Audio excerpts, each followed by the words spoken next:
যদি এরপরে যদি অপমান করে যে আমি একজন শিব ভক্ত, অর্থাৎ আমি সবই করি, এটি দেখতেছো, তার সব সচলাচল প্রমাণ আছে এটি।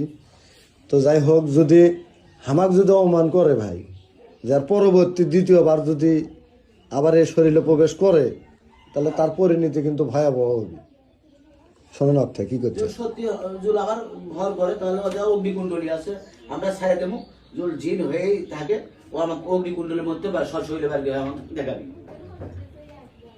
না। আর পরবর্তী আর কোনো দিন আর পরবর্তী আসবে কি না সেটা এই জন্যই যে মেয়ে আমার উর্মি শরীরে দুর্বল আর খাওয়া দাওয়া করেন, চাপ দিলে সমস্যা হবে। আমি তো সব জিনিস আমি রেডি করছি শাস্তি দেওয়ার জন্য, কিন্তু আপু সেই যদি আমার কাম হয় শাস্তি দেওয়ার দরকার নাই তো না, তাই না? উর্মি শোনো, কি নাম তোমার? ন্যাংরা করে না? আর তোমার ভাই কয়টা? তিনটে। তোমার ভাই তিনজনকে ডাকো কেন? তিনজনে আসবে। ডাকো। কোথায় আছে? ঢাকায়। কোন জায়গায় বান্ধব করে আছে? নাম বল, খুলে দিচ্ছি।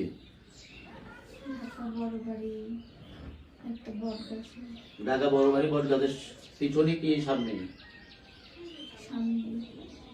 নাম কি তোমার ভাই গেলে?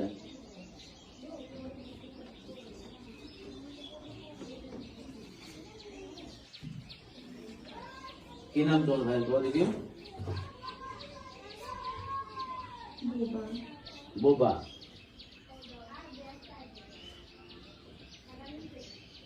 আর একটা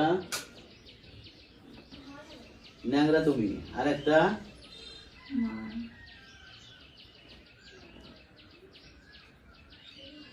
তোমার মা আছে না? আরেকজনের নাম কি বললে? বোবা, ন্যাংরা, এটা কি? মা সীতা।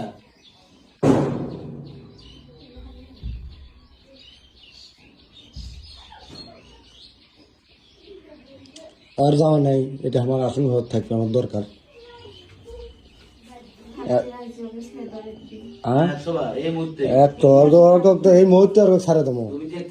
তোমরা আসন ঘরে, তোমরা আমার এটা আসন ঘরে থাকবা, কি লাগবে আমার কবা, আমি ব্যবস্থা করবো। তুমি যদি সত্যি ন্যাংরা হয়ে থাকো আর দিন হয়ে থাকো, তুমি অবশ্যই দেখতে পারবে ছাড়ে দিতে। দুধের একটা বাড়ি দাও তো, একটা বাড়ি দাও, একটা কুড়ি দাও তো, কুড়ি।